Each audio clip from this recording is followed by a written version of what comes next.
Okay hello students. सो चलिए आज मैं फिर से आपके सामने आ गया हूँ और आज हम लोग कुछ अच्छे सवाल करने वाले हैं।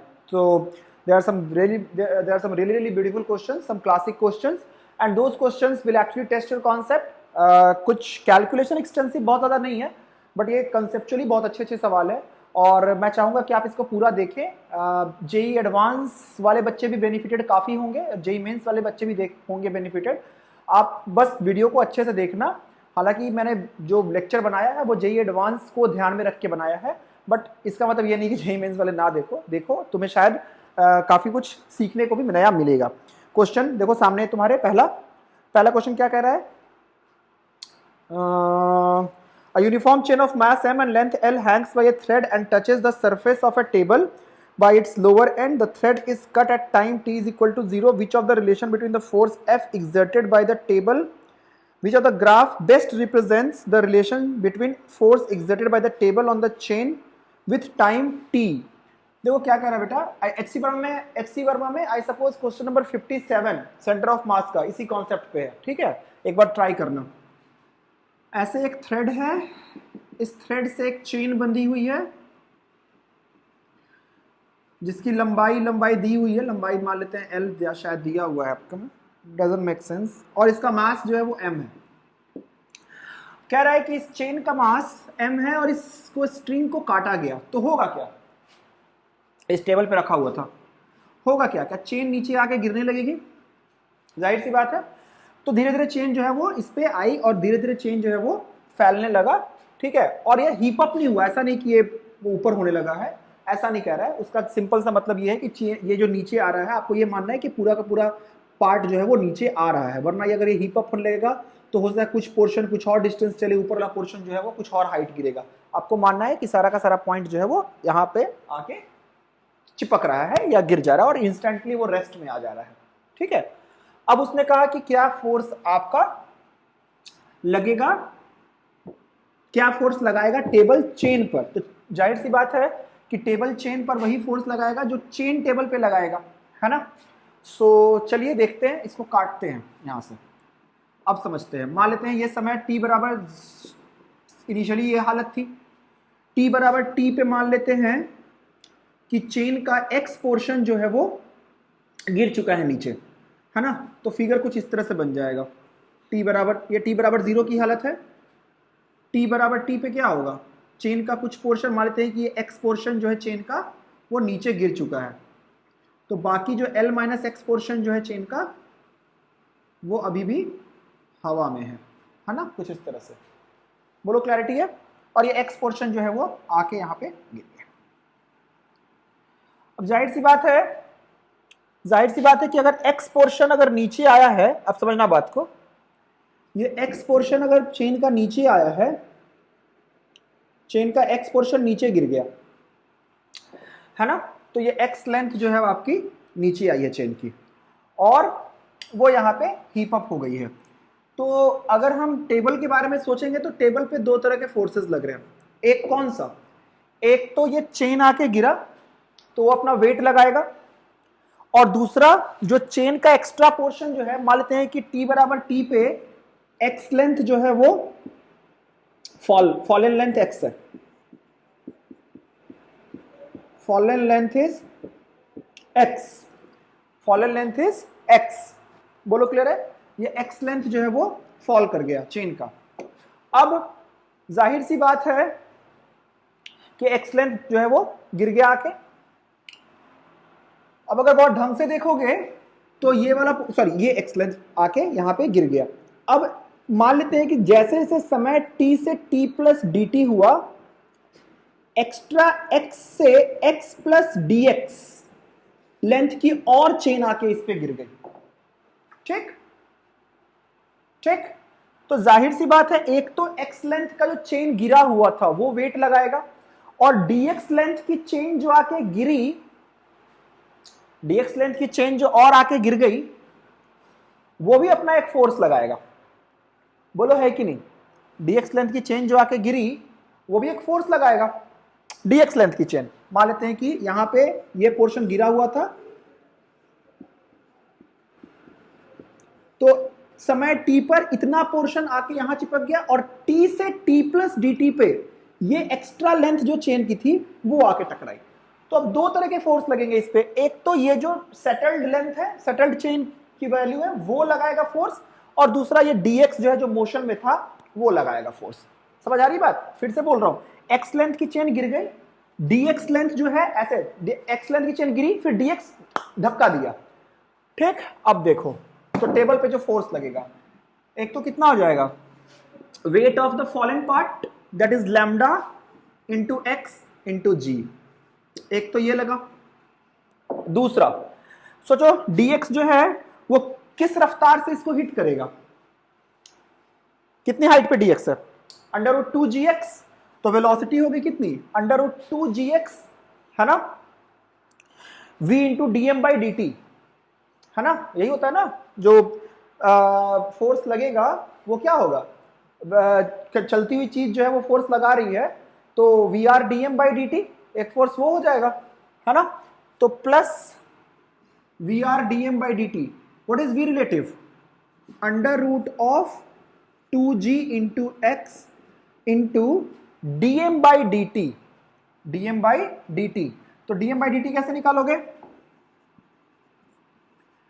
व्हाट इज dm/dt, m को क्या लिख लोगे किसी भी पोर्शन के लिए, लैम्डा इंटू एक्स, है ना, x पोर्शन का लेंथ जो है वो m है, तो लैम्डा इसका मास पर यूनिट लेंथ है, so dm/dt is equal to lambda into dx/dt, now dx/dt is v, so lambda into v हो जाएगा ये, है ना। सो ये फोर्स जो बन के आएगा वो क्या आ जाएगा, force is equal to lambda into ji into X plus √2gx velocity into dx/dt is v, so this is v into dx/dt, v into lambda, ये आपका आ गया, है ना। सो आपका जो भी फोर्स की वैल्यू आई आपकी वो क्या हो जाएगा यहां से देखो, lambda G X plus v is again √2gx, तो ये कितना हो जाएगा, v इज अगेन √2gx, तो √2gx इंटू √2gx, ये 2gx हो जाएगा इंटू लैम्डा, तो lambda into 2gx into lambda into gx, ये आएगा 3 लैम्डा gx, ये आपका फोर्स है। अब देखो ये f का x के साथ रिलेशन आया आपका, कि ये x के साथ ये रिलेशन है। अब ढंग से सोचो तो x है क्या, x, अब हमें टाइम के साथ चाहिए, सो अब देखो यहाँ पे x बराबर क्या लिख लोगे, जैसे मान लेते हैं कि t समय पर x लेंथ फॉल की है नीचे, तो जाहिर सी बात है कि g एक्सेलरेशन के साथ फॉल कर रहा है पूरा पूरा सिस्टम, तो x लेंथ फॉल करने में कितना टाइम लगा, t, तो x बराबर क्या लिख लोगे, ut, u तो 0 था, तो x बराबर half gt square, ut plus half gt square, नीचे है तो नीचे वाला डायरेक्शन कोई पॉजिटिव मान लेते हैं, तो f की वैल्यू आ गई बेटा यहां से 3/2 लैम्डा g इंटू एक्स की जगह पे हाफ gt स्क्वायर पुट कर लो, मतलब हाफ मैंने पुट कर दिया already, gt square 3/2 lambda g square t square, तो f का फंक्शन क्या हो जाएगा, t के साथ पैराबोलिक, है ना, t बराबर 0 पे f की वैल्यू 0 है। अब देखो कौन सा रिलेशन हो जाएगा इसमें, एक सेकेंड, कौन सा रिलेशन हो जाएगा,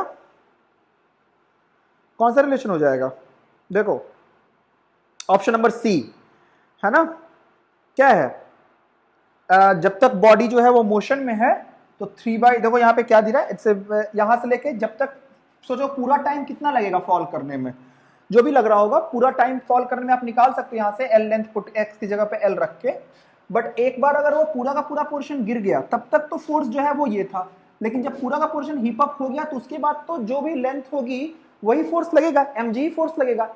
जब तक ये मोशन, अभी फोर्स दो कारणों से हो रहा है, एक तो वेट की वजह से और दूसरा जो हिट कर रहा था उस पे एक्स्ट्रा वेट उसकी वजह से लग रहा था, लेकिन जब पूरा का पूरा पोर्शन गिर जाएगा तो उसके बाद क्या हो जाएगा, तब तो फोर्स कांस्टेंट हो जाएगा और वो mg है, तो ग्राफ क्या होगा, शुरू में पैराबोलिक और बाद में एकाएक से जैसे ही पूरा पोर्शन गिर गया, ये वो टाइम है जब पूरा का पूरा पोर्शन नीचे आ चुका है, और यहाँ पे t की जगह पे अगर आप x की जगह l रख दोगे तो ये 3 into lambda into L is mass, तो 3 mg हो जाएगा।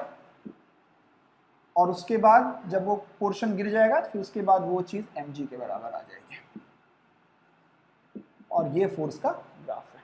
ठीक है, तो ऑप्शन नंबर सी। चलो अगला क्वेश्चन करते हैं। आओ क्वेश्चन नंबर 2 देखो इसी का, ये one of my favourite questions, मैं मतलब ये कन्फेस करना चाहता हूं।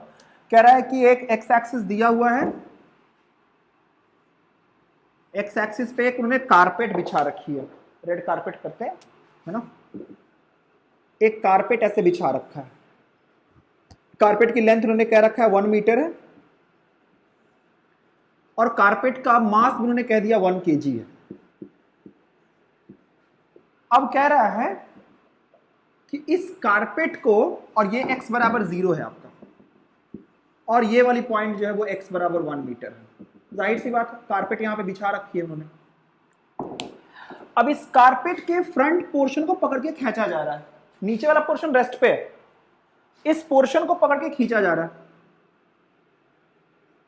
ठीक है, किसी भी टाइम t पे ऐसे हालत हो गई कारपेट की। इसकी रफ्तार दी है 1 मीटर पर सेकेंड, 1 मीटर पर सेकेंड। ठीक है, कारपेट की रफ्तार, इसकी रफ्तार दी है 1 मीटर पर सेकेंड। तो आपसे पूछा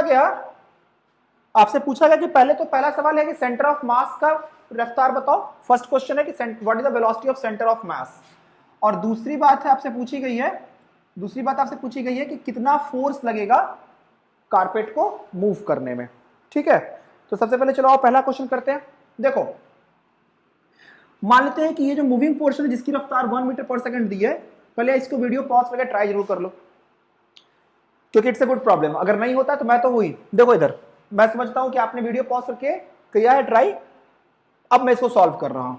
मान लेते हैं इसका कोऑर्डिनेट जो है वो x है, तो जो मूविंग पार्ट है, जो मूव कर रहा है, उसके सेंटर ऑफ मास की रफ्तार पूछी गई है। तो उसके सेंटर ऑफ मास की रफ्तार क्या होगी, ढंग से सोचो।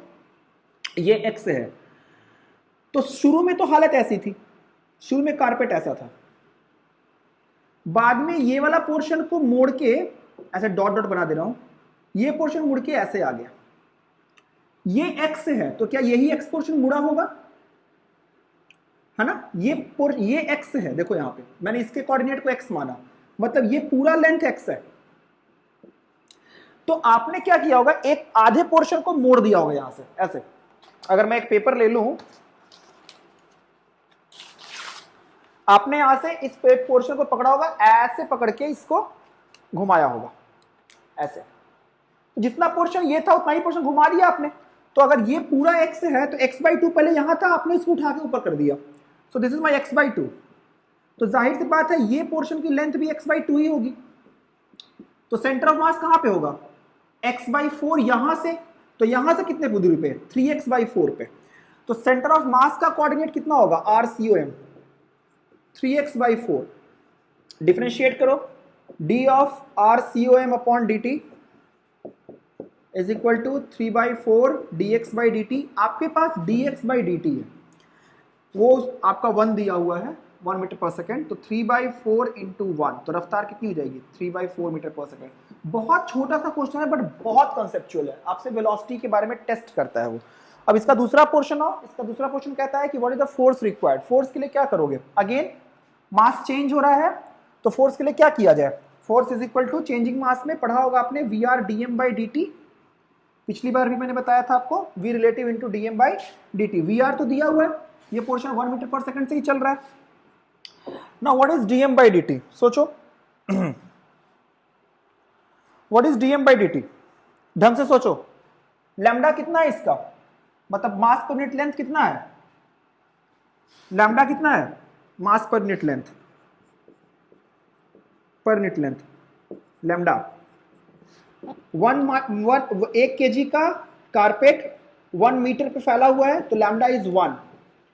अब जब ये सिचुएशन दी हुई है तो जाहिर सी बात है x/2 कारपेट की लेंथ को आपने खींच के ऊपर ले लिया हुआ है ना।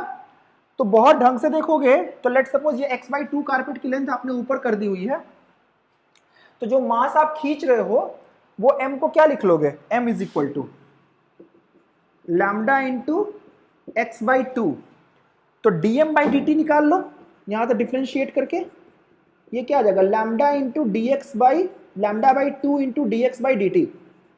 लैम्डा इज 1, मैं थोड़ा सा इधर लिख दे रहा हूं इसको,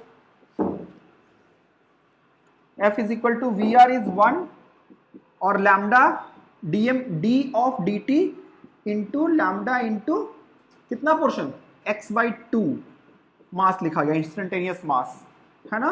सो 1 into D by D T और 1 बाई टू बाहर निकाल लेते हैं और लैम्डा भी बाहर निकाल लेते हैं, लैम्डा भी हमारा 1 ही है और हमारा dx by D T, so dx by D T is again 1,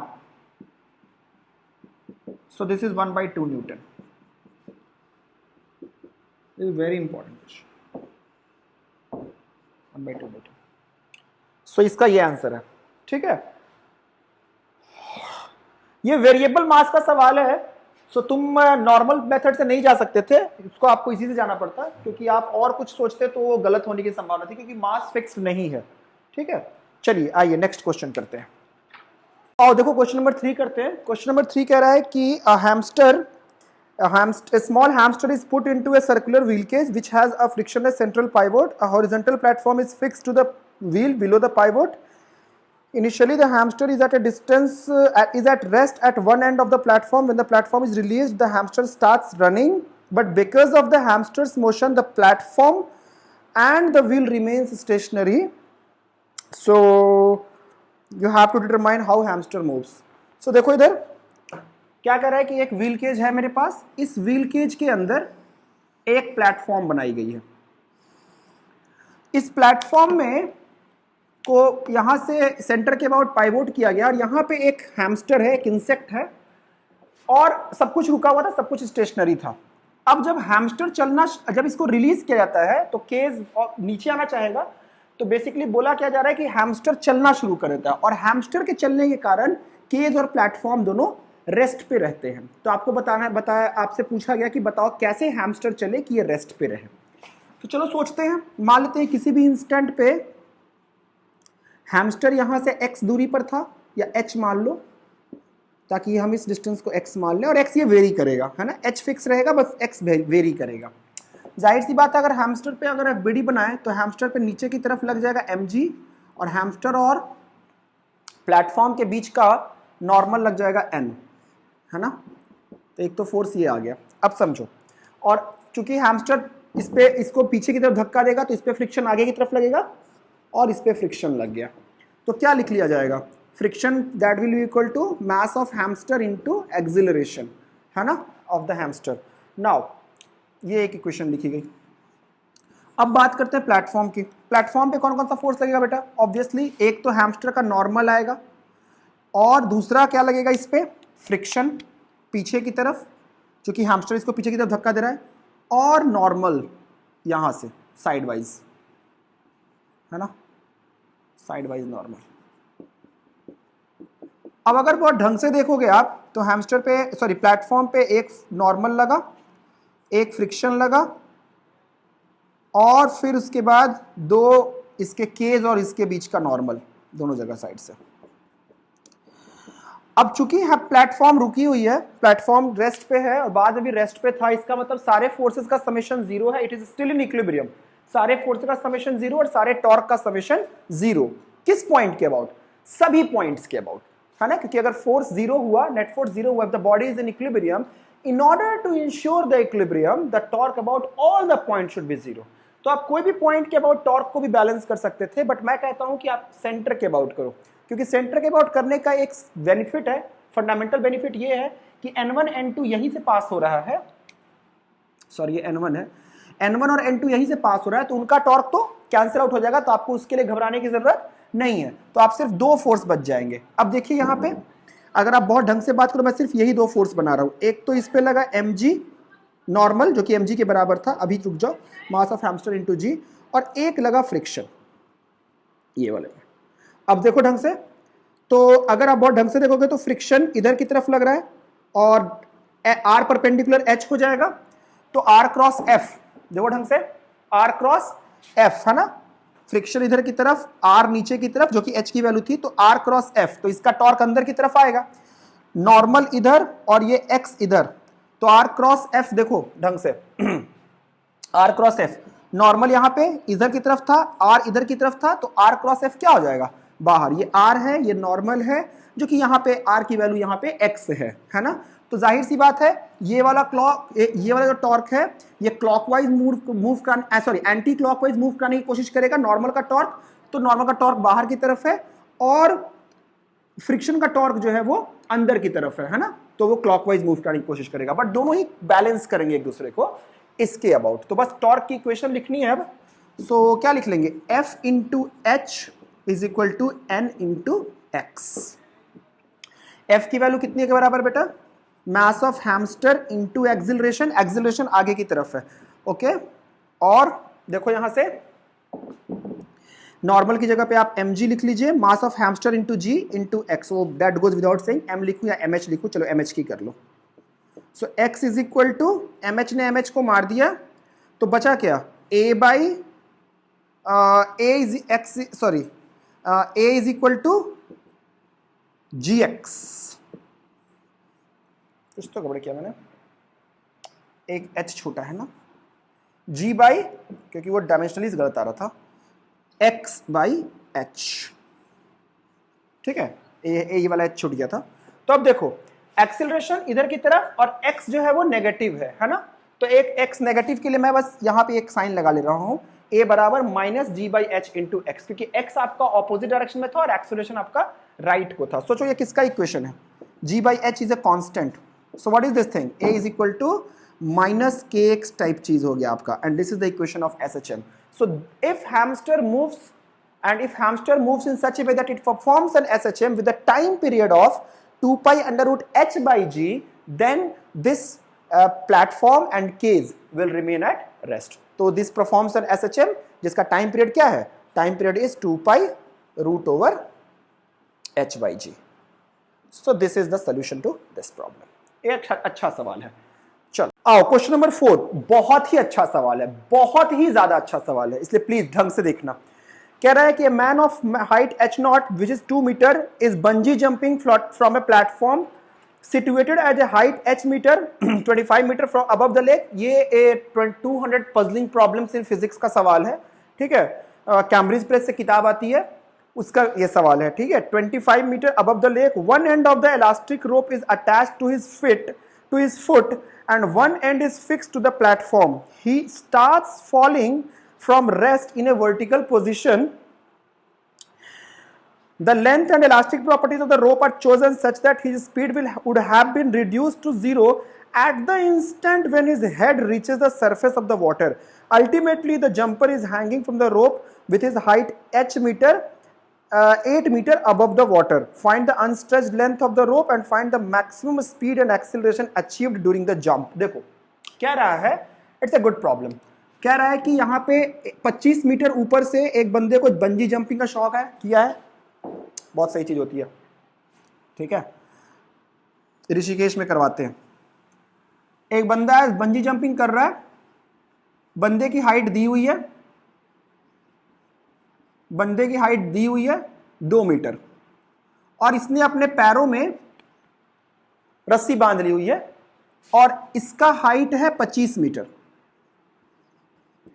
अब कह रहा है कि ये कूदता है, तो जाहिर सी बात है जब कूदेगा तो फाइनल सिचुएशन क्या बनेगी, और वो जो है रस्सी जो है वो एक जगह पे बंधी हुई है, ऐसे समझो आप कि रस्सी जो है वो उसने एक जगह पे बांध ली हुई है, ठीक है। तो फाइनल सिचुएशन क्या बनेगी कि फाइनली जब ये कूद जाएगा यहां से, तो रस्सी यहीं से बंधी हुई है और ये बंदे का सर नीचे की तरफ आ गया और पांव ऊपर की तरफ आ गया, है ना, और रस्सी का ये लेंथ हुआ, ये वाला रस्सी का लेंथ हुआ, है ना। अभी स्ट्रेच्ड लेंथ, ठीक है, समझ आ रही है बात, फाइनल पोजीशन कूदने के बाद। अब ये कह रहा है कि रस्सी की प्रॉपर्टी ऐसे चूज की गई है कि जैसे ही इसका सर इस पानी से टकराएगा, पानी वाले लेयर से टकराएगा, जस्ट टकराने वाला होगा, तो इसकी रफ्तार जो होगी वो 0 हो जाएगी, मतलब जो भी काइनेटिक एनर्जी इसने गेन किया होगा वो पूरा का पूरा पोटेंशियल एनर्जी में कन्वर्ट हो गया होगा, है ना, स्प्रिंग के। अब आपसे पूछा गया कि find out the natural length, unstretched length of the rope. अब समझो बात को ढंग से। जब ये कूदेगा तो जैसे ही ये अपने नेचुरल लेंथ से आगे की तरफ बढ़ेगा, बंदा अपने पैर, उसके पैर जैसे ही आगे बढ़ेंगे, स्ट्रिंग अपने नेचुरल लेंथ से ऊपर आगे की तरफ बढ़ेगी, तो स्ट्रिंग जो है वो स्ट्रेच होती जाएगी, है ना, तो उसमें इलास्टिक पोटेंशियल एनर्जी आएगा। तो चलो देखते हैं, उसको एक स्प्रिंग की तरफ भी आप बना सकते हो, खैर वो एक अलग बात है। तो सोचो होगा क्या, बंदा यहां से कूदा।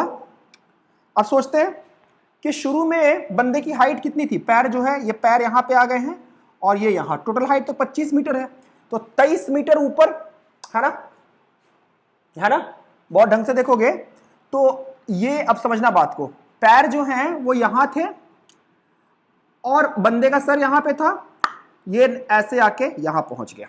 ठीक, अब बात को समझते हैं ढंग से, एकदम ढंग से सोच बेटा। तो इसका सेंटर ऑफ मास यहां पर है 1 मीटर, ठीक, और इसका सेंटर ऑफ मास आ गया आपका यहां पे 1 मीटर पे, और बीच की हाइट तो 23 मीटर थी। तो सेंटर ऑफ मास कितना नीचे आया अपने पोजीशन से, 25 मीटर, 23 ये, एक ये और एक ये, 25 मीटर नीचे आया। mgh में h किसका होता है डिक्रीज इन पोटेंशियल एनर्जी में, सेंटर ऑफ मास का, ठीक है। तो सेंटर ऑफ मास तो 25 सेंटीमीटर ही नीचे आया है। मैं इसको जीरो पोटेंशियल की लाइन मान लेता हूं, तो decrease in potential energy is mgh। mgh potential energy घटी, गई कहां, स्प्रिंग पोटेंशियल एनर्जी में, है ना, स्ट्रिंग पोटेंशियल एनर्जी कह लो, है ना, उसमें स्टोर हो गई जाके। ठीक, तो ये बात समझ में आती है।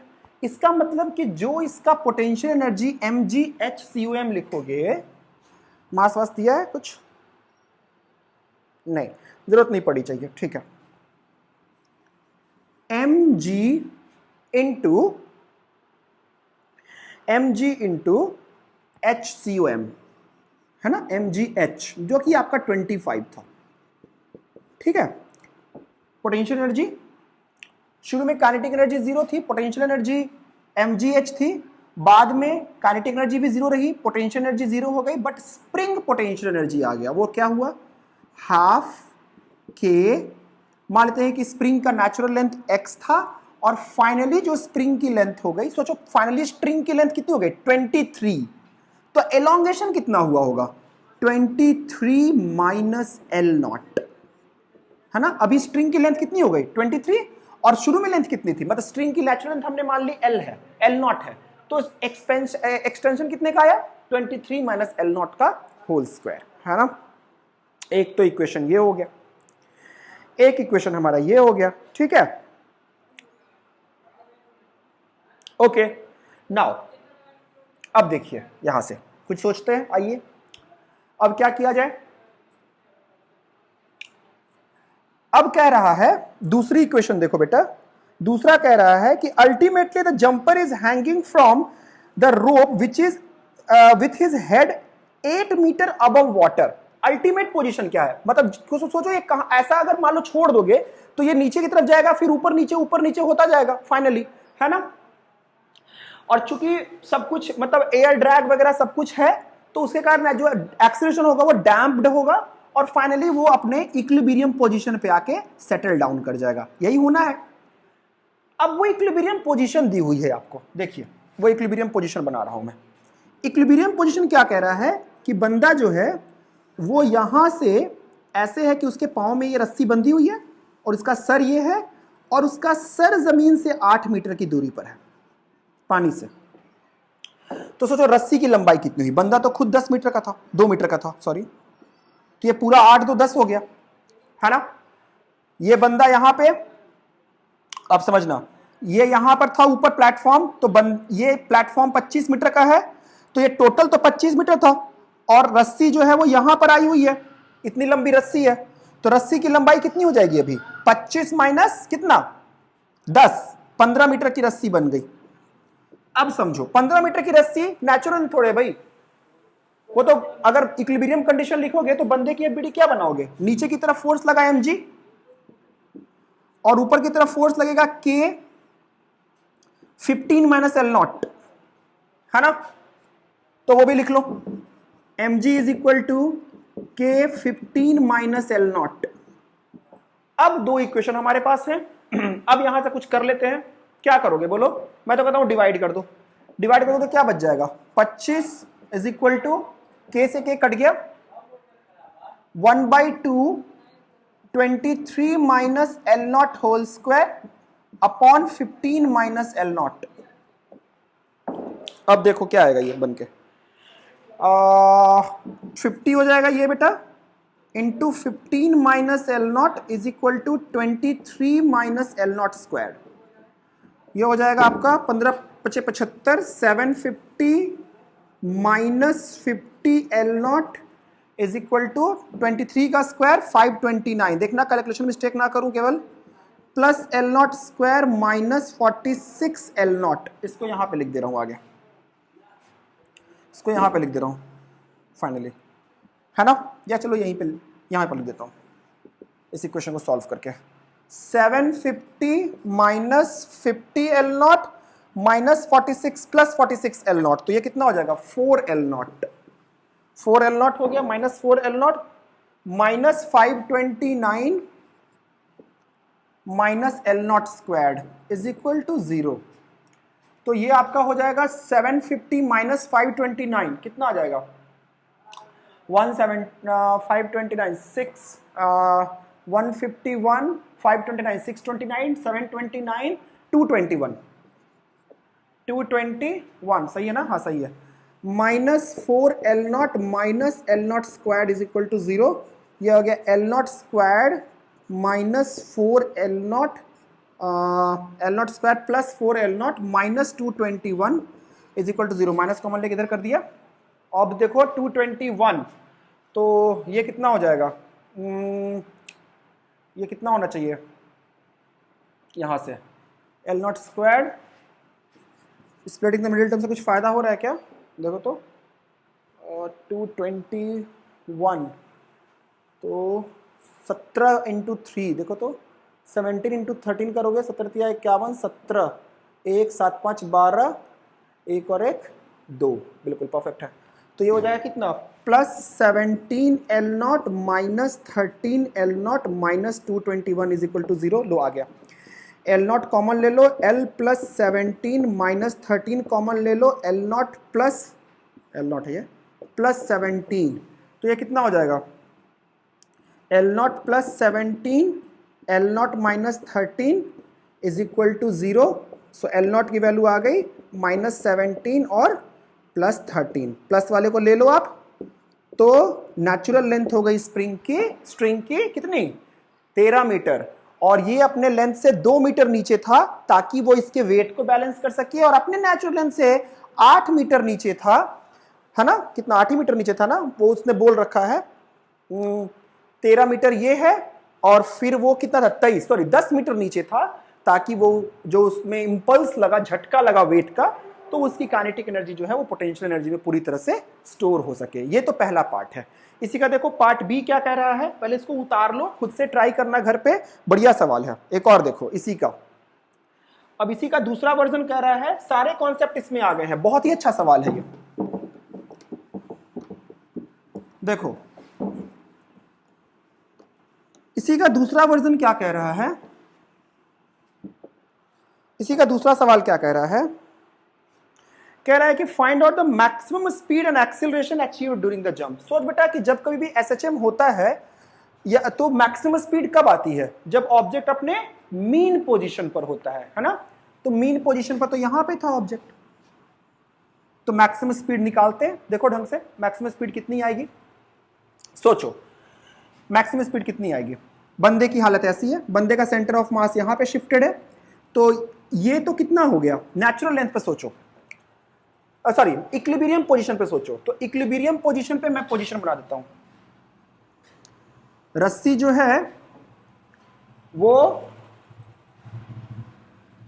10 मीटर नीचे थी, है ना? 10 मीटर नीचे थे, क्योंकि बंदा जो है, बंदे की हाइट यहां से 8 मीटर ऊपर की तरफ थी, और बंदा ऑलरेडी क्या था? 2 मीटर का बंदा था, तो ये 2 मीटर का बंदा हो गया, और 8 टोटल था, तो वो 10, और टोटल लेंथ थी 25, तो 25 में से 10 चला गया 15, तो 15 मीटर की रस्सी थी, सॉरी 15 मीटर की रस्सी थी, है ना। अब देखना ढंग से समझना। और 13 मीटर जो है वो रस्सी की नेचुरल लेंथ है। तो मीन पोजीशन पे जो एक्सटेंशन है रस्सी की वो कितनी है, 2 मीटर्स मीन पोजीशन पे। तो शुरू में अगर देखा जाए, बंदे की हाइट यहां पे है, बंदे का सर यहां पे है, टांग यहां पे है, सेंटर ऑफ मास यहां पे आया होगा, पहले सेंटर ऑफ मास यहां पर था, तो ये टोटल तुम्हारा 15 हो गया, और ये एक और ये एक 17 मीटर नीचे आया है।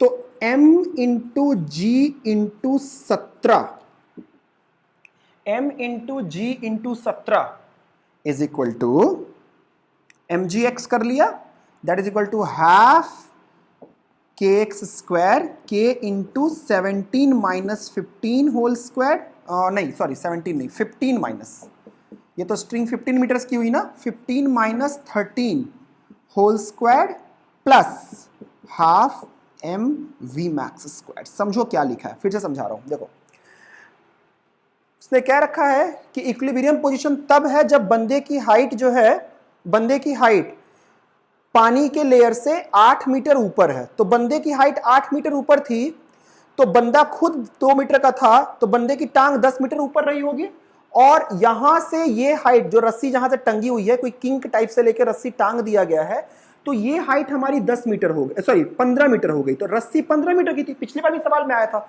और रस्सी तो है वो 13 मीटर की रस्सी है और 15 मीटर की बन चुकी है अभी। तो एक्सटेंशन कितने का है, 2 मीटर, मतलब कि रस्सी में इतनी पोटेंशियल एनर्जी आ गई। और प्लस अभी वो रुका नहीं है, तो उसमें कुछ ना कुछ काइनेटिक एनर्जी होगी, और काइनेटिक एनर्जी मैक्सिमम होगी। क्यों? क्योंकि ये तो इक्विलिब्रियम पोजीशन है ना, हमने पहले निकाला हुआ है कि इक्विलिब्रियम पोजीशन ये वाली चीज है हमारी। तो अब देखते हैं, थोड़ा सा समझते हैं और क्या हो सकता है। हमें half M V max square चाहिए। अब देखो क्या करोगे, क्या करोगे, सोचो। यहां से एक और कंडीशन हमारे पास क्या है इस जगह पे, mg into mg that is equal to क्या है, k इंटू 2, है ना। ये भी तो कंडीशन है हमारे पास, mg is equal to 2k, mg is equal to, है ना, जहां पे आ रहा है इक्विलिब्रियम पोजीशन पे 2 मीटर 80 में एक्सटेंशन है, तो mg को ये बैलेंस कर रहा था। सो mg की जगह पे 2k रख देते हैं हम लोग। So 2k into 17 is equal to half k into 15 minus 13, 2 square plus half. m की जगह पे देखो क्या रख सकते हैं बेटा, 2k by g, 2k by g into V max square. अब देखो यहां से कुछ बन के आता है क्या, देखो k तो कट गया ना, देखो k कट गया आराम से। अब यहां से देखो 17 टू 34 इज इक्वल टू, एक 2 से एक 2 आपका चला गया, तो यहां पे बच गया आपका 2, 32 प्लस हाफ इंटू, देखना कुछ गड़बड़ ना करूं, 2 से 2 भी कट गया, तो ये खत्म हो गया, तो वी मैक्स स्क्वायर अपॉन 2।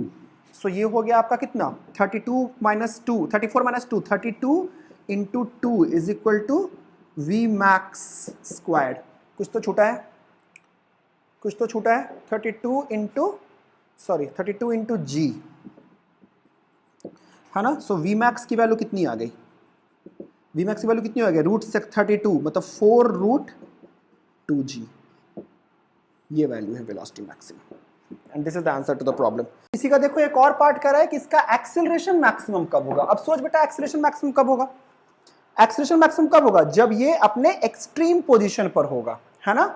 और एक्सट्रीम पोजीशन मतलब कि स्ट्रिंग में कितने का इलोंगेशन होना चाहिए, स्ट्रिंग में कितने का इलोंगेशन होना चाहिए मैक्सिमम एक्सेलरेशन के लिए।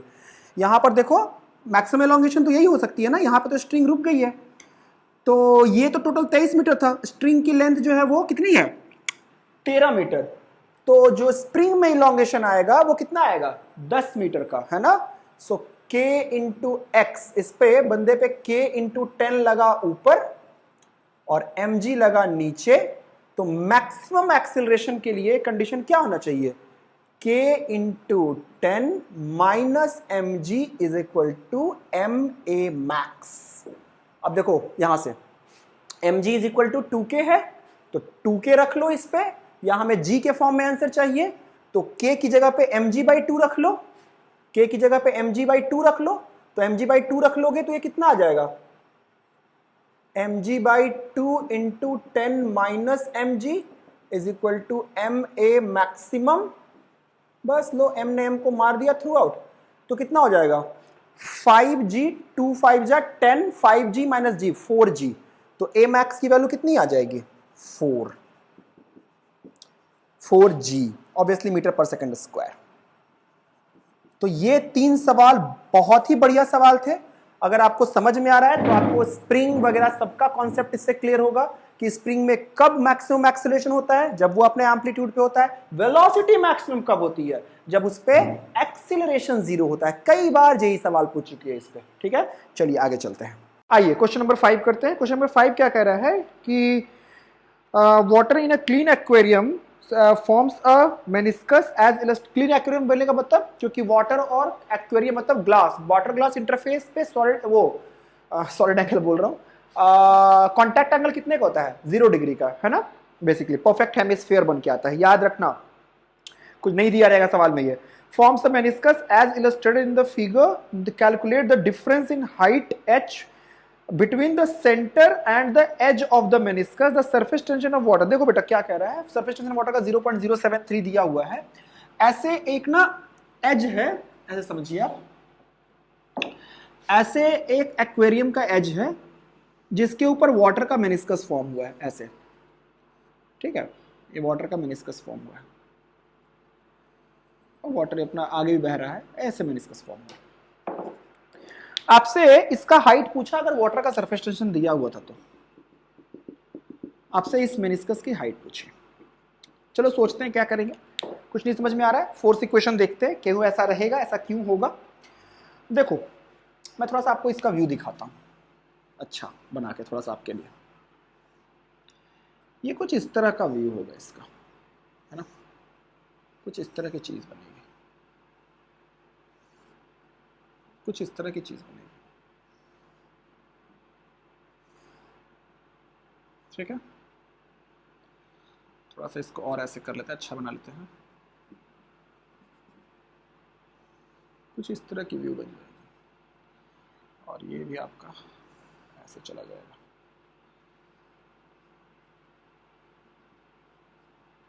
है ना, कुछ ऐसे वाटर है, ठीक है। अब ये पानी नीचे भी है, इसमें पानी पूरा भरा हुआ है और नीचे से हमें कोई मतलब नहीं है खास।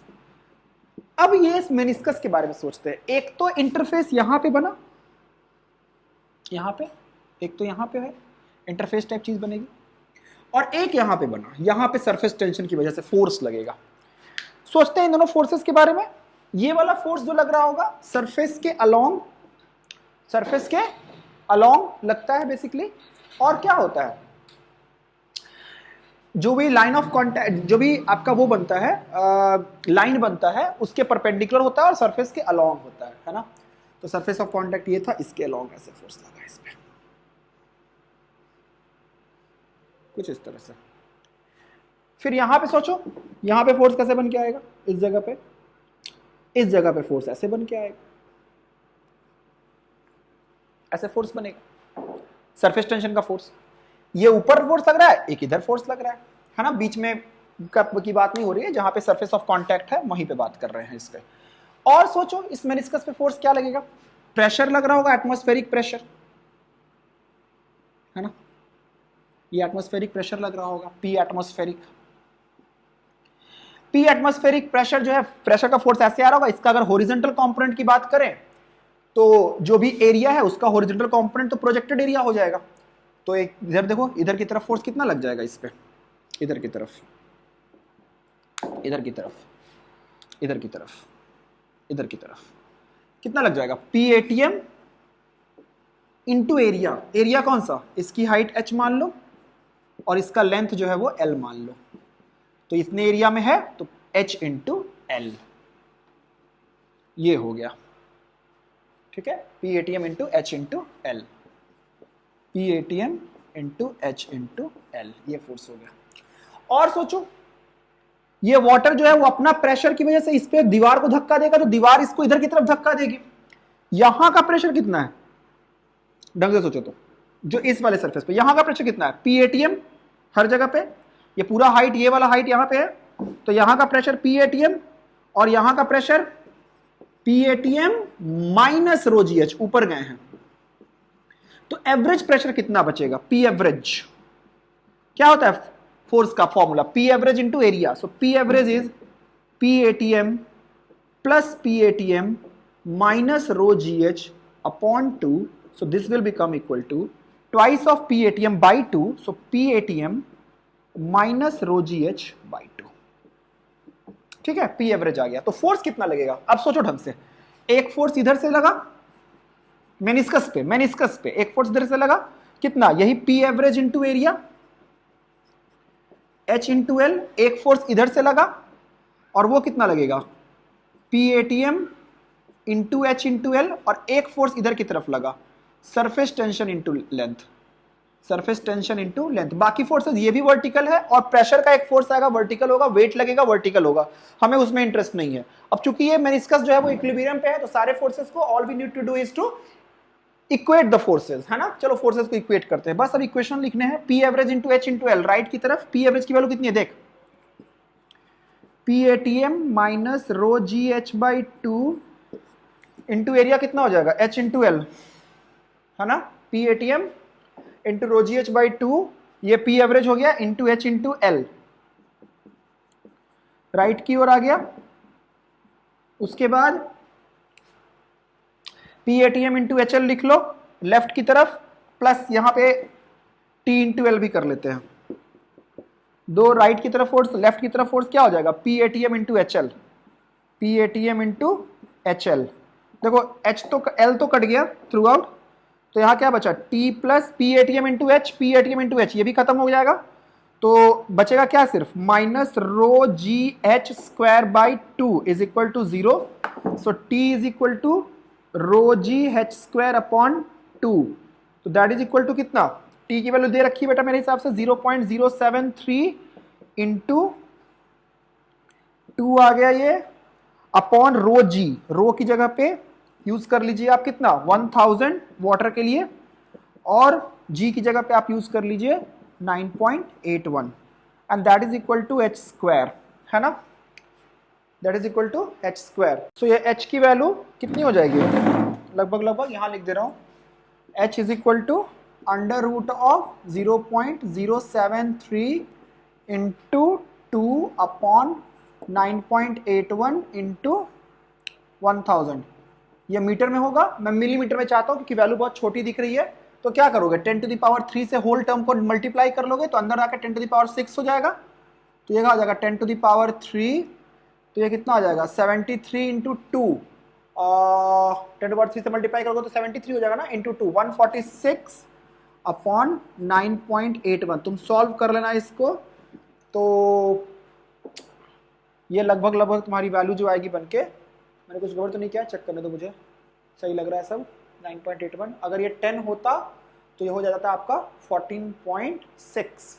तो लगभग ये मतलब 14.6, 4 के लगभग आएगा, तो वैल्यू लगभग 3.8 mm आएगी. ठीक है. सो ये H की वैल्यू है. आई होप आपको समझ में आया होगा. ये इक्वेशंस लिखने जरूरी थे, BD बनाना जरूरी था.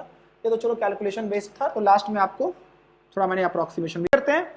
तुम लोग पढ़ लेना सवाल, मैं बता देता हूं क्या है. सवाल कह रहा है कि हमारे पास एक क्यूब है और क्यूब का रो कांस्टेंट है क्यूब के अंदर, और बाकी जगह रो 0 है, और कह रहा है कि इंफिनिटी पे 0 पोटेंशियल है. ठीक है. रो मतलब sir volume charge density cube का, और इंफिनिटी पे पोटेंशियल 0 है. At infinity potential is 0 by default, अगर नहीं देता तब भी मान लेते. और बोल रहा है कि इसके सेंटर पे पोटेंशियल, KPY में आ चुका है सवाल, अगर सेंटर पे पोटेंशियल अगर फाई नॉट है, तो एज पे पोटेंशियल अगर फाई 1 है, तो आपसे फाई नॉट अपॉन फाई 1 पूछा. Now this is a good problem, this is a good problem. समझते हैं चीजों को समझते हैं. देखो सेंटर पे पोटेंशियल फाई नॉट है, जाहिर सी बात है अगर थोड़ा बहुत भी तुम्हें सॉलिड स्टेट का आइडिया है तो तुम समझ सकते हो कि ये चार्ज, ये फाई 1 जो है, जिस पॉइंट की बात कह रहा है, ये फाई 1 भी, ये पॉइंट भी एक ऐसे क्यूब का सेंटर है जिसका डायमेंशन ट्वाइस है इसके, है ना. इस तरह से ले लो, ऊपर भी रख लो और 4 अंदर भी कर दो, तो उसके सेंटर पे आ जाएगा. जिसका डायमेंशन, अगर इसका एज लेंथ अगर a है तो इसका एज लेंथ हमारा क्या हो जाएगा 2a। अगर बहुत ढंग से समझा जाए, थोड़ा एनालाइज करोगे तो समझ में आएगा कि जो भी पोटेंशियल फाई नॉट जो है इस वाले के लिए अगर बात किया जाए, सेंटर पे बात किया जाए, तो चूंकि सेंटर पे बात कह रहा है तो ये पॉइंट बाकी सब जगह से सिमेट्रिक है, देखो तो ढंग से। तो अगर पोटेंशियल जो होगा वो पोटेंशियल जो होगा something like some constant into K Q by R के फॉर्म में आएगा, है ना, सेंटर पे। ओके, अच्छा क्यू को क्या लिख सकते हैं, आर जो है ए कर लो, कुछ इस तरह से सी से मल्टीप्लाई किया क्योंकि हमें उसका पता नहीं है, तो सी इंटू के की वैल्यू तो के ही रहने दो, क्यू की जगह पे रो इंटू ए क्यूब कर दिया अपॉन ए, है ना। तो ए ने ए को मार दिया, तो सी के रो ए स्क्वायर, है ना, सी के रो ए स्क्वायर के प्रोपोर्शनल होगा, मतलब ए स्क्वायर के प्रोपोर्शनल, रो तो कांस्टेंट है। अब पहले ये ए था, अब बाद में ये 2a हो गया, है ना। तो पोटेंशियल देखो ढंग से क्या कर लोगे, तो phi naught upon phi one देखो क्या कर लोगे, phi naught upon phi one, समझना अब इंपॉर्टेंट है।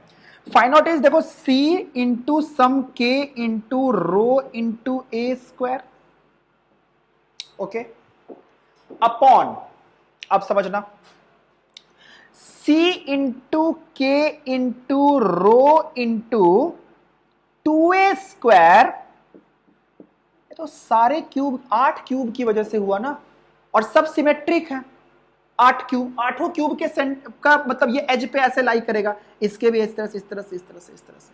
तो हमें तो सिर्फ एक की वजह से चाहिए, तो बटा 8 कर लो बाई 8। तो सी के रो ने रो को कैंसिल आउट कर दिया, ए स्क्वायर से ए स्क्वायर गया, ये 4 बचा, तो ये क्या आ जाएगा 8/4, तो ये आ गया 2। So what is phi naught by phi 1 is equal to 2। ये आंसर है, it's a very good problem. अगला सवाल देखो, ये एग्जाम्पलर का है, this is one of my favourite questions. ये कह रहा है कि देखो पढ़ो एग्जाम्पलर क्वेश्चन नंबर, पहले चैप्टर का ये शायद 1.28 या 23 ऐसे कुछ है, ठीक है। कह रहा है two fixed identical conducting plates alpha and beta each of surface area S are minus charge to minus Q plus Q, और Q and Q is greater than 0, वही बस ये बोल रहा है कि capital Q is also greater than 0, small q is also greater than 0, इसका मतलब माइनस Q नेगेटिव है और प्लस Q भी पॉजिटिव है। A third identical plate gamma free to move is located on the other side of the plate with charge Q at a distance d as shown in the figure. The third plate is released and collides with beta. Assume that the collision is elastic and the time of collision is sufficient to redistribute the charge amongst beta and gamma. Find the electric field acting on plate gamma before collision. देखो कह रहा है कि हमारे पास एक plate है, ये तो मैंने जल्दी पढ़ दिया, तो मैं समझाऊंगा, डोंट वरी। एक प्लेट है अल्फा, एक प्लेट है बीटा, अच्छे सवाल हैं ये सारे, और अगला प्लेट है गामा, इनके बीच की दूरी है d। ये दोनों प्लेट जो है वो फिक्स्ड है, ये दोनों प्लेट्स फिक्स्ड है। बोल रहा है कि इसको रिलीज किया गया है और ये इधर क्या और आके टकराता है, और इस पे चार्ज जो है वो माइनस क्यू है, इस पे चार्ज जो है प्लस क्यू है, और इस पे चार्ज जो है वो प्लस क्यू है।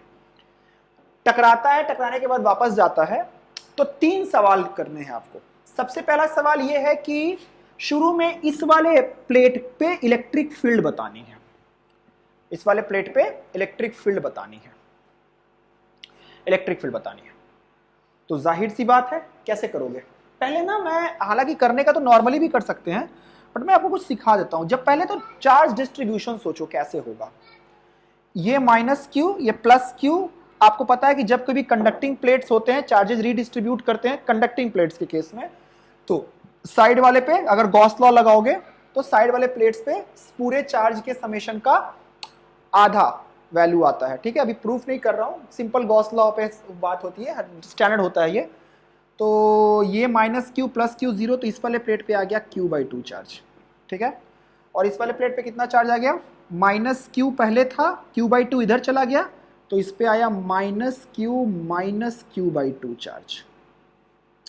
और इस वाले पे आ गया Q प्लस Q/2 चार्ज। और इस वाले पे चार्ज कितना आ गया? पहले Q था, Q में से इधर ये चला गया, तो ये बचा, अच्छा इस वाले पे भी Q/2 ही हो जाएगा क्योंकि इस वाले पे साइड वाले पे सेम चार्ज होता है, और इस वाले पे कितना आ जाएगा बेटा, देखो क्यों ऐसा हुआ कि ये माइनस है तो प्लस है, क्योंकि सारा का सारा इलेक्ट्रिक फील्ड लाइंस टर्मिनेट करना है, ठीक है।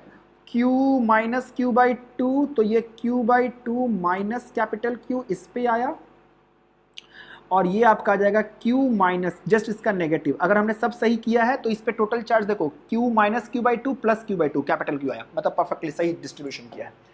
अब इस जगह पे आपसे इलेक्ट्रिक फील्ड पूछा, इस प्लेट पे, इस रीजन में नहीं पूछा। अगर इस रीजन में पूछता तो हम इसकी वजह से भी इलेक्ट्रिक फील्ड लिखते, इसकी वजह से भी लिखते, इसकी वजह से भी, इसकी वजह से, इसकी वजह से, इसकी वजह से लिखते। तो जाहिर सी बात है इसका वाला इलेक्ट्रिक फील्ड माइनस चार्ज था, ये प्लस चार्ज था, तो ये कैंसिल हो जाता। ये प्लस चार्ज की वजह से इलेक्ट्रिक फील्ड इधर आता, इसकी वजह से इधर आता, तो ये सब कैंसिल कर जाते हैं, सिर्फ इन दोनों की वजह से हम इलेक्ट्रिक फील्ड लिखते हैं इस रीजन में।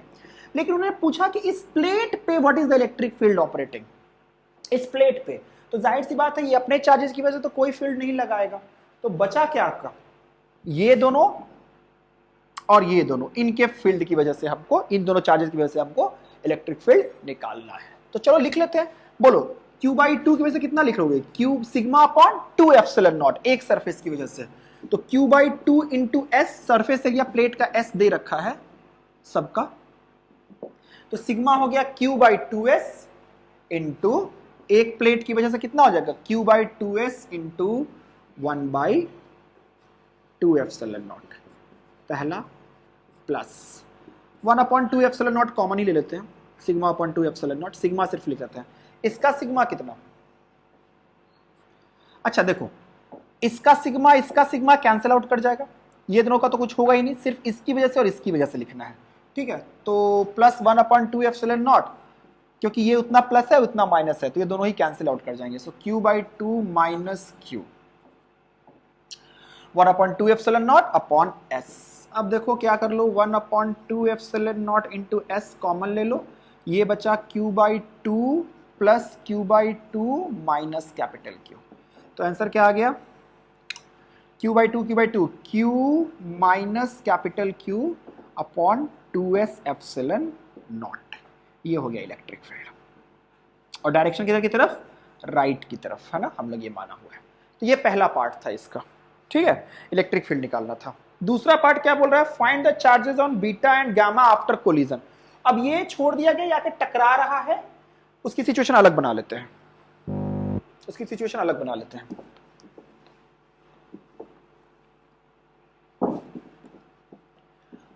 कह रहा है कि एक प्लेट अल्फा बीटा गामा अलग अलग प्लेट बनाते हैं, this is alpha, this is my beta, this is my gamma, इस पे चार्ज माइनस Q है, इस पे चार्ज Q है, और इस पे चार्ज प्लस Q है, शायद उल्टा लिख दिया मैंने, minus Q plus Q plus Q, ये है। हाँ, अब कह रहा है इसको रिलीज किया गया है, और ये वाला जो है कह रहा है कि the third charge is plate is release and collides with, ये इससे समहाउ कोलाइड कर रहा है, वो लोग देख लेंगे क्यों कोलाइड करेगा, बट अभी मान लेते हैं कि कोलाइड कर रहा है। तो थोड़ा सा ऐसे प्लेट बना लेते हैं, और इसको टाइम बिंग के लिए मैं रेड कलर से बना दे रहा हूं, थोड़ा समझ आएगा। अब कह रहा है कि ये आके इससे चिपक लिया है, टकरा गया है, तो सिचुएशन ऐसी बन गई टकराने के बाद। अब ये एक प्लेट हो गया, और कह रहा है कि रीडिस्ट्रीब्यूशन का टाइम सफिशिएंट है कि चार्जेस रीडिस्ट्रीब्यूट हो रहे हैं। तो बेटा जब ये टकराया आकर, तब तो ये सिंगल प्लेट बन गया ना, कंडक्टिंग प्लेट सिंगल, इसका मतलब कि उस पे कंडक्टिंग प्लेट पे कोई भी चार्ज, जितना भी चार्ज आएगा वो इसके इन्हीं दो सरफेसेस पे रिसाइड करेगा। तो ये तो सिंपल सवाल हो गया कि एक प्लेट आप ऐसे बना लीजिए, एक प्लेट आप ऐसे बना लीजिए, ये एक प्लेट हो गया, ये दूसरा प्लेट हो गया। इस वाले प्लेट पे जो चार्ज है वो आपका माइनस Q है अल्फा पे, और बीटा और गामा जो अब जुड़ गया है, तो इस पे चार्ज हो गया Q प्लस कैपिटल Q।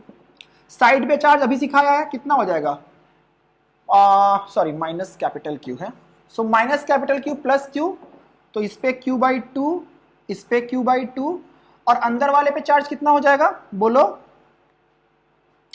अंदर वाले पे चार्ज कितना हो जाएगा, minus Q minus small q/2, और इस वाले पे चार्ज कितना आ जाएगा, इस वाले सरफेस पे जो कि मेरा यहाँ ये वाला सरफेस है, इस पे चार्ज आ जाएगा मेरा Q प्लस कैपिटल Q/2, है ना। अब ये चार्जेस रीडिस्ट्रीब्यूट हो जाएंगे। अब फाइनली सिस्टम क्या हो जाएगा, देखो ये ऐसे चला गया है, फिर ये चिपक के फिर वापस चला गया हुआ है ना। तो बेसिकली इस पे चार्ज आ गया आपका कितना, फाइनली मतलब रीडिस्ट्रीब्यूटेड चार्ज ही रहेगा, बट टोटल चार्ज लिख दे रहा हूँ। तो इस पे चार्ज हो गया माइनस क्यू, और इस वाले पे चार्ज जो है, इस वाले प्लेट पे जो चार्ज आया, जब ये इस पे हट जाएगा तब दो सरफेसेस मिल जाएंगे, तो चार्जेस रीडिस्ट्रीब्यूट हो जाएंगे, बट टोटल चार्ज तो यही रहेगा Q plus capital Q by 2। Total charge पे रीडिस्ट्रीब्यूशन का कोई फर्क नहीं पड़ता, चार्जेस के डिस्ट्रीब्यूशन पे फर्क पड़ता है, but total charge will remain fixed. So ये हो गया Q बाई 2। तो आंसर क्या हो जाएगा, Q plus small q by 2, और दूसरे का हो जाएगा Q plus small q by 2, और दूसरे का हो जाएगा स्मॉल q बाई 2। ये आपका आंसर है, ठीक है। चलिए इसका तीसरा पार्ट करते हैं। आइए तीसरा पार्ट क्या कह रहा है, तीसरा पार्ट कह रहा है कि find out the velocity of the plate gamma after the collision and at a distance d from beta. देखो समझना ढंग से, बोल रहा है, अब प्लीज ये बहुत अच्छा है पार्ट, इस पे चार्ज है माइनस कैपिटल Q, इस पे चार्ज है प्लस Q, और इस पे चार्ज है कैपिटल Q। अब सोचते हैं, जो इलेक्ट्रिक फील्ड जो शुरू में बन के आई थी, वो आपकी वैल्यू बन के आई थी Q minus capital Q upon 2 epsilon naught into S, right की तरफ, इस जगह पे, है ना, है ना। ओके, अब आपके सवाल में दे रखा है कि Q is greater then, sorry capital Q is greater then small q, ये दे रखा आपके सवाल में, मतलब ये वाला टर्म पूरा नेगेटिव है, तो जो इलेक्ट्रिक फील्ड है वहां पे वो इस डायरेक्शन में है ना। तो इसको एक खींचेगा अपनी तरफ इस इलेक्ट्रिक फील्ड की वजह से, ठीक है, Q minus capital Q by 2 epsilon naught into S से। तो ये इलेक्ट्रिक फील्ड है, इसकी वजह से इसको खींचेगा, क्योंकि ये दोनों प्लेट्स तो फिक्स थे, तो खींचेगा, खींचने के बाद ये इसे टकराएगा, टकराने के बाद वापस चला जाएगा। अब समझते हैं, जब ये यहां से यहां तक आया, ये d डिस्टेंस है, तो ढंग से सोच बेटा, ये इलेक्ट्रिक फील्ड हुआ, तो इस पे फोर्स कितना लगा, QE, Q कितना था इस पे, प्लस कैपिटल Q, तो capital Q into Q minus capital Q upon 2s epsilon not, ये वर्क हुआ किसका, इलेक्ट्रिक फील्ड का। इस इलेक्ट्रिक फील्ड की वजह से, इस इलेक्ट्रिक फील्ड की वजह से, इस इलेक्ट्रिक फील्ड की वजह से इस पे जो है वो एक सेकेंड, कोलिजन इलास्टिक दिया हुआ है ना, इस इलेक्ट्रिक फील्ड की वजह से ये इस पे आके टकराएगा, और टकराने के बाद वापस गया, ठीक है। अब कोलिजन इलास्टिक दिया हुआ, वही देख रहा था मैं, कोलिजन इलास्टिक दिया हुआ है, मतलब जिस रफ्तार से आएगा उसी रफ्तार से टकरा के वापस चला जाएगा। पहली बात सोचते हैं कि वो रफ्तार क्या होगी, अब समझते हैं चीजों को। अच्छा, चूंकि कोलिजन इलास्टिक दिया हुआ है, चूंकि कोलिजन इलास्टिक दिया हुआ है, तो कोलिजन के दौरान कोई एनर्जी में लॉस नहीं होगा, ठीक है। तो आप चाहो, वो कह रहा है कि जब ये वापस अपनी जगह पर आएगा तो इसकी रफ्तार कितनी होगी, ये पूछ रहा है। तो जाहिर सी बात है बेटा, अभी इलेक्ट्रिक फील्ड भी इधर, वर्क भी इधर, तो ये फोर्स तो ये इसका वर्क पॉजिटिव हो जाएगा। और फिर अब सोचते हैं कि जब वो टकराया, टकराने के बाद हमने चार्जेस को रीडिस्ट्रीब्यूट कर लिया था, देखते हैं, समझते हैं चीजों को। टकराने के बाद इस पे चार्ज आया था मेरे हिसाब से Q बाई 2, और इसके अंदर वाले पे चार्ज आया था, इसके अंदर वाले पे चार्ज आया था माइनस Q है, तो minus Q plus small q by 2, है ना, minus Q minus small q by 2, है ना। और इस वाले पे जो चार्ज टोटल बन गया था, इस वाले प्लेट पे, इस वाले प्लेट पे जो चार्ज आया था, वो आया था मेरे हिसाब से वो आपका आ गया था, वो आपका आ गया था Q plus small q by 2, है ना, Q plus small q by 2, है ना, ये चार्ज आ गया था। अब जाहिर सी बात है कि ये इस तरह से रहा, और इस वाले पे चार्ज जो हो गया वो 0 हो गया, इस वाले पे चार्ज भी हो गया आपका 0 हो गया, है ना, और इस पे चार्ज आपका आ गया Q बाई 2, है ना, ये हुआ आपका। अब समझते हैं चीजों को। देखिए, अगर हम इस वाले पे बात करें, इस वाले पे बात करें, तो इस पे इस Q/2 की वजह से इलेक्ट्रिक फोर्स लगेगा, क्योंकि ये दोनों का फोर्स तो कैंसिल आउट कर जाएगा, ये प्लस है ये माइनस है, तो इस Q/2 की वजह से यहां पे एक फील्ड आएगा जिसकी वजह से फोर्स लगेगा। तो Q/2 का फोर्स उधर की तरफ है, राइट की तरफ, है ना। तो देखो अब तुम्हें समझ में आएगा, तुम्हें समझ आएगा क्या हो रहा है।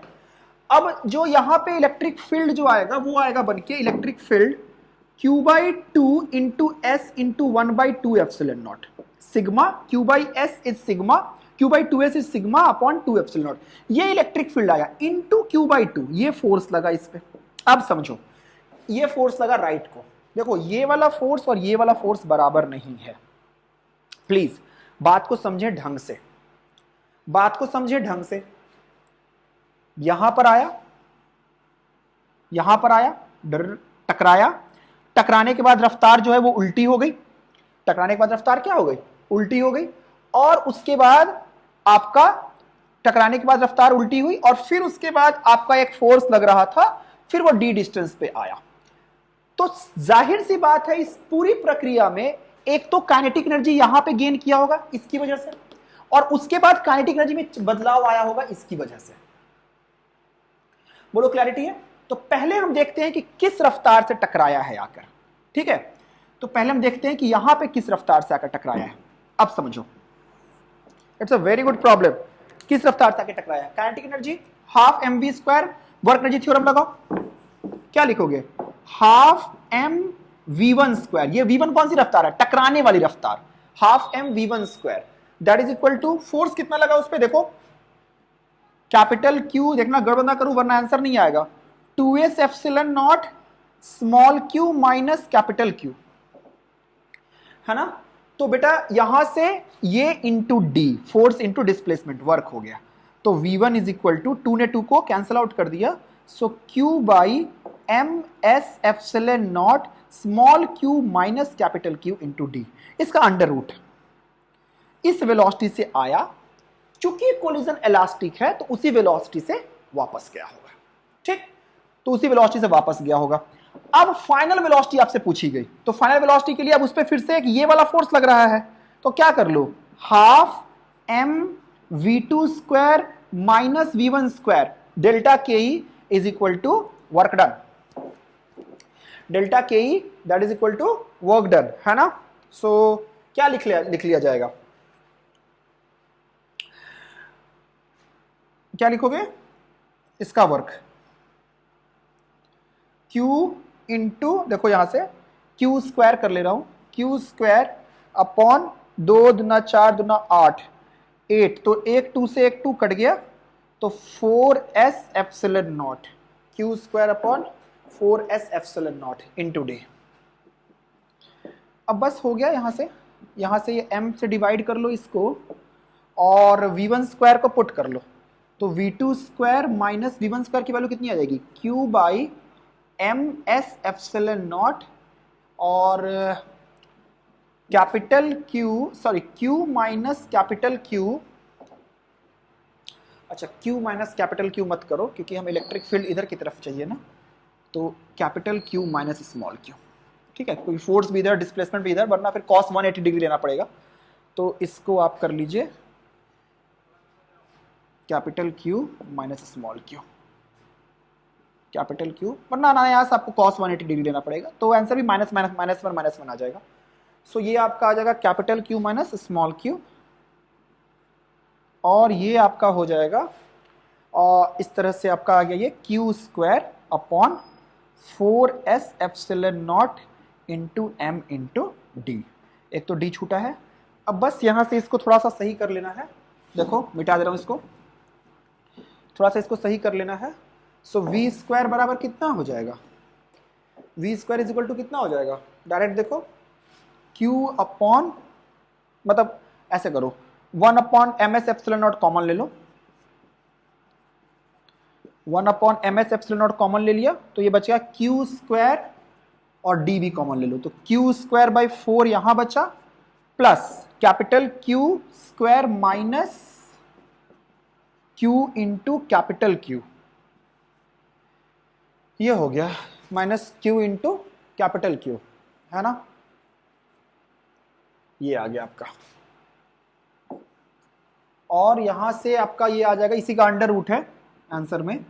सो ये आपका आ गया d upon M S epsilon naught, और ये आपका आ गया कितना, Q square plus capital sorry plus 4 times, या फिर ऐसे कर लो q/2 का whole square.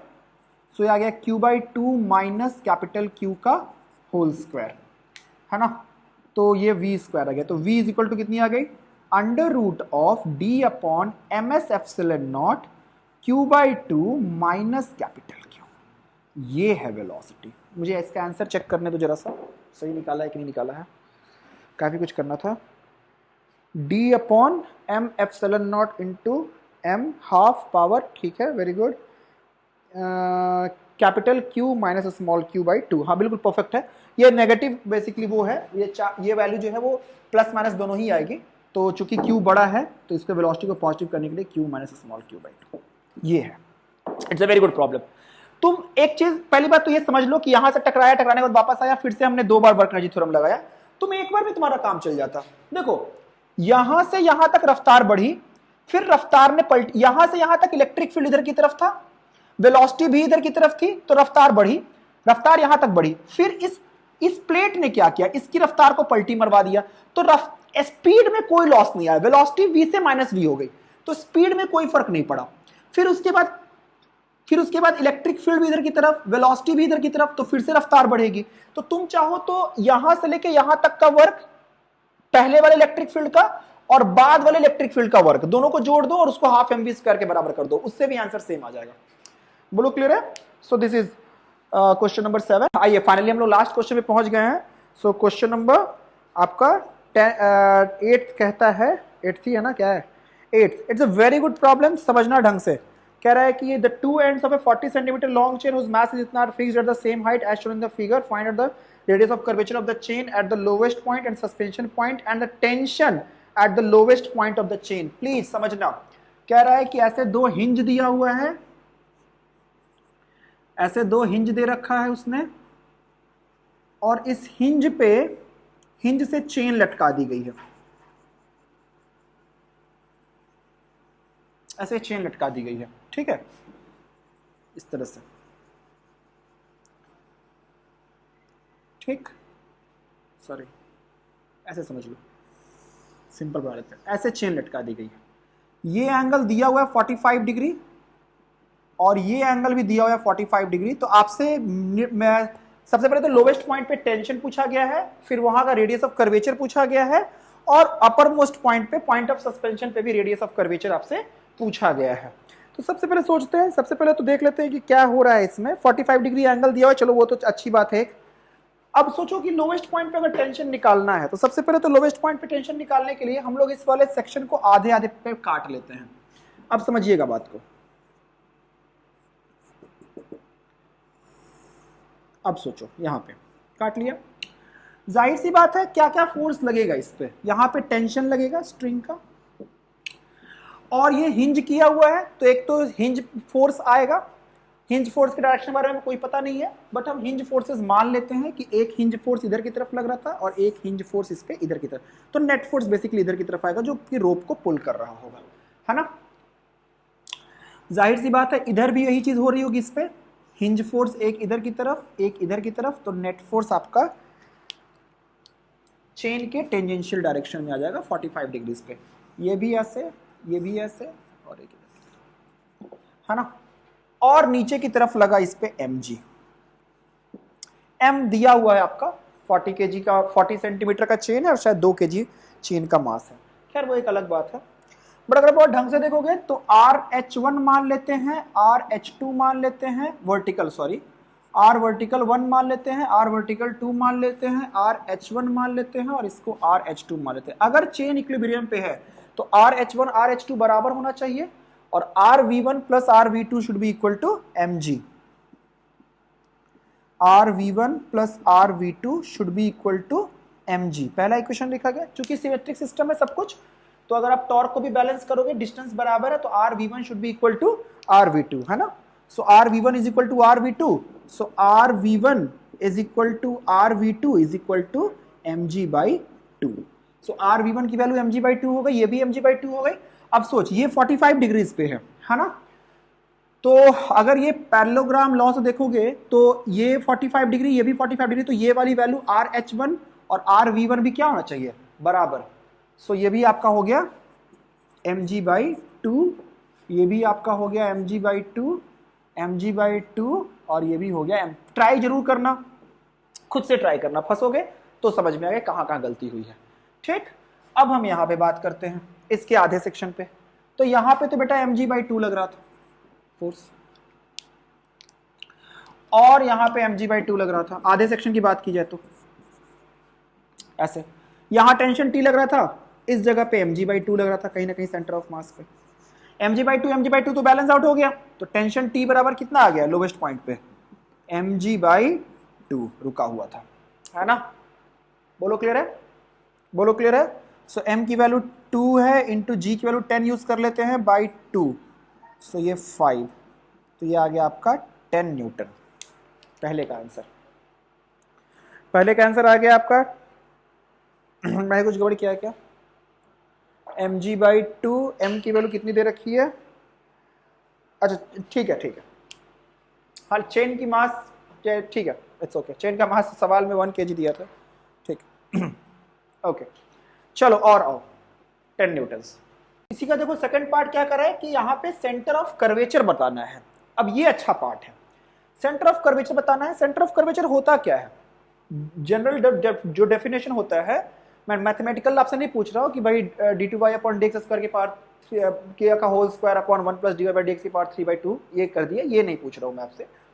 Centre of curvature होता क्या है, अगर आप बहुत छोटा सा सर्कल बनाओ किसी भी जगह पे, बहुत छोटा सा सर्कल बनाओ, है ना, क्योंकि हर जगह ये, अगर आप बहुत छोटा सा सर्कल बना के देखो तो इस छोटे से सर्कल का जो रेडियस बनकर आएगा basically that is centre of curvature, है ना। बहुत छोटे, मतलब जो भी रेडियस बनाते जाते हैं, मतलब कोई भी इस तरह से अगर पोर्शन बनता जाए तो यहाँ का सर्कल का रेडियस कितना होगा, यहाँ के सर्कल का रेडियस कितना होगा, यहाँ पे ऑब्वियसली बड़ा सा सर्कल बनेगा, है ना। तो this is your centre of curvature. तो हमने उस तरह से मान लिया कि भाई यहाँ का सर्कल था कुछ, जो भी रेडियस ऑफ कर्वेचर होगा, तो हमने छोटा सा पोर्शन कंसिडर किया, बिल्कुल छोटा सा पोर्शन कंसिडर किया, ताकि जो भी रेडियस बन के आए वो रेडियस ऑफ कर्वेचर बन जाए। तो उसी को मैं जूम करके दिखा रहा हूं, यहाँ पे इसको जूम कर दिया, मैग्नीफाइड व्यू दिखा रहा हूं। तो इसका मैग्नीफाइड व्यू कुछ इस तरह से दिखेगा आपको, इधर देख लो, मैग्नीफाइड व्यू कुछ ऐसा दिखेगा आपको, है ना। मान लेते हैं कि ये एंगल जो था वो d थीटा था।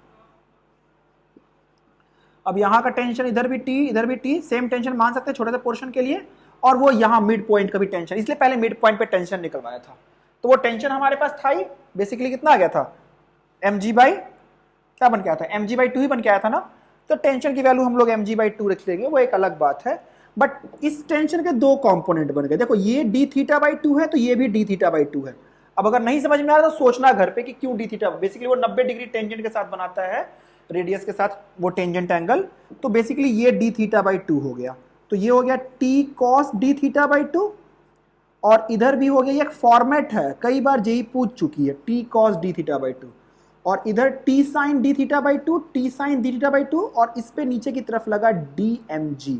तो t sin d(θ/2), t sin d(θ/2) basically twice of t sin d(θ/2) किससे बैलेंस हो गया, dmg से बैलेंस हो गया। t की जगह पे लिख देता हूं mg/2, 2 इंटू mg/2। चूंकि d(θ/2) बहुत छोटा था तो इसको हमेशा आप sin d(θ/2) को d(θ/2) लिख दोगे, क्योंकि थीटा बहुत छोटा है। और dm को क्या लिखोगे, टोटल मास है 2 kg चेन का, वो 40 सेंटीमीटर पे बिखरा हुआ है, तो टोटल मास m/40, ताकि m को कटा दूं मैं, 40 इंटू 10⁻⁻2 इंटू g, है ना। तो ये सॉरी, ये तो मास इस पे बिखरा होगा, this is mass per unit length into length of this thing, this is r d(θ) into g। तो देख बेटा d(θ) से d(θ) कट गया, क्या क्या कटा, m से m कट गया, 1 2 से 1 2 कट गया। अब देखना ढंग से कुछ गड़बड़ ना करूं मैं, देखना कुछ गड़बड़ ना करूं मैं, g से g भी कट गया। सो अब बस लिखना है ढंग से value, r is equal to 40 into 10⁻⁻2 upon 2, ये आ गया 20 सेंटीमीटर, परफेक्ट, ये आंसर है। ठीक है। सो दूसरा पार्ट था टेंशन यहां पे निकालना। तीसरा पार्ट है टेंशन सस्पेंशन पॉइंट पे निकालना, sorry radius of curvature suspension point पे निकालना, ठीक है। पार्ट सी करते हैं। पार्ट सी कह रहा है सस्पेंशन पॉइंट पे टेंशन निकालना है। हालांकि तुम लोग खुद से ट्राई करना, it's a very good part. पता नहीं क्या कर पाओगे नहीं कर पाओगे। देखो सस्पेंशन पार्ट के बारे में बात करते हैं, आओ। सस्पेंशन पॉइंट तो यहाँ पे, बाकी सब चीजें भूल जाओ। सस्पेंशन पॉइंट पे छोटा सा एलिमेंट कंसिडर करो, छोटा सा एलिमेंट, बिल्कुल छोटा सा एलिमेंट। बाकी सब चीजें भूल जाओ, बिल्कुल छोटा सा सस्पेंशन पॉइंट पे एलिमेंट कंसिडर करो। ऐसे है छोटा सा एलिमेंट एकदम, है ना, जिसपे टेंशन जो है इसी लाइन पे ऐसे, जिसपे टेंशन ऐसे लग रहा था, है ना, जो कि √2 mg/2 था ऐसे। और इसका रेडियस ऑफ कर्वेचर कुछ इस तरह से बन के आएगा, है ना, सेंटर ऑफ कर्वेचर कुछ इस तरह से, रेडियस ऑफ कर्वेचर ऐसे बना। तो इधर की तरफ फोर्स उधर की तरफ ऐसे लगा √2 mg/2, इधर की तरफ भी क्या लगा √2 mg/2। अब समझना इसका एक कंपोनेंट जो होगा वो क्या होगा, इस लाइन पे आएगा बन के, है ना, d(θ/2) इस लाइन पे, और एक कंपोनेंट जो होगा वो इस लाइन पे बन जाएगा, है ना, सॉरी इस लाइन पे ऐसे ऐसे। और ये कितना हो जाएगा √2 mg/2 which is tension over here into sin d(θ/2। और क्या फोर्स लगेगा इस एलिमेंट पे, नीचे की तरफ लगेगा mg, और इसका एक कंपोनेंट इसी लाइन पे, ऑब्वियसली ये 45 डिग्री है, छोटा सा एंगल है, 45 डिग्री ही ये भी रहेगा, तो ये हो जाएगा mg cos 45। अगर सब कुछ सही चल रहा है तो क्या इस दोनों फोर्सेस को बैलेंस कर दूं, तो ये हो जाएगा mg cos 45 is equal to, यहां देखो dmg लिख लो, dmg लिख लो, dmg cos 45 is equal to √2/4 d(θ/2) निकाल दिया, साइन को d(θ/2) लिख दिया, साइन d(θ/2) को d(θ/2t लिख दिया। सो mg into d(θ), sign d(θ/2) को d(θ) लिख दिया हुआ है, ओके। और यहां से dmg को क्या लिख दूं, m/l mass of length, mass of chain into by length into length of chain which is r d(θ) into g into 1/√2। बस खत्म। अब आ जाओ, √2/4 mg इंटू d(θ), d(θ) ने d(θ) को मार दिया, क्या बचा √2 4, ये 2 आ गया आपका बनके, है ना। सो बस अब आपका यहां से कुछ ना कुछ आ जाएगा पार्ट बनके। मैंने सब कुछ सही किया ना, लेट मी चेक।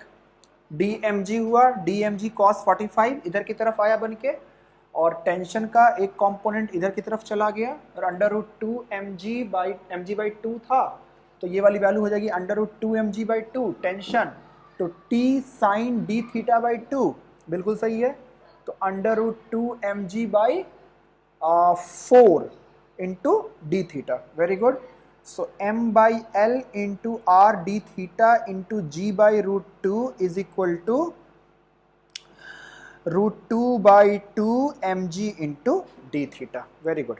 सो ये आपका बन गया पोर्शन, m से भी m कट गया और g से भी g चला गया, तो बचा क्या, r is equal to l/2, l was my 40 centimetre, बराबर ही आ गया दोनों। एक बार मुझे और चेक कर लेने दो क्योंकि मुझे कुछ गड़बड़ लग रहा है। √2 mg/2 √2 mg/2 cos d(θ/2 cos d(θ/2 cancel हो जाएगा, √2 mg/2 sin d(θ/2, very good, √2 mg/2 sin d(θ/2, और यहाँ से ये आ जाएगा dmg cos 45, and cos 45 is 1/√2, so 1/√2 1/√2, okay, हाँ, √2 mg/2 sin d(θ/2 इंटू 2 भी होगा ना, एक दो फोर्सेज है ना, वही चूंकि आंसर नहीं आ रहा था, मुझे लगा कुछ गड़बड़ कर रहे हैं, दो फोर्सेज है ना, 2, ये 2 छूट गया था, सो इंटू 2 भी कर लो, इंटू 2, तो 2 ने 2 को मार दिया, so r is equal to this is 40 centimetre. So ये एक अच्छा पार्ट था, ये एक अच्छा पार्ट था, है ना। सो आई होप आपको बहुत अच्छे से समझ में आया होगा। बेसिकली बहुत अच्छे अच्छे क्वेश्चंस थे आज के शीट में, आज वाले में। तो अगर आप 8 सवाल मैंने कराए हैं, अगर आप ऑन योर ओन अगर आप 5 भी कर पा रहे हो तो आपकी जेईई एडवांस की तैयारी अच्छी है, मेरी गारंटी है। Got my point? तो चलिए आज हम लोग यहीं पे खत्म करेंगे। I hope all of you are doing good, all of you are in healthy condition, and बाकी चलो ठीक है, गुड नाइट, जाओ।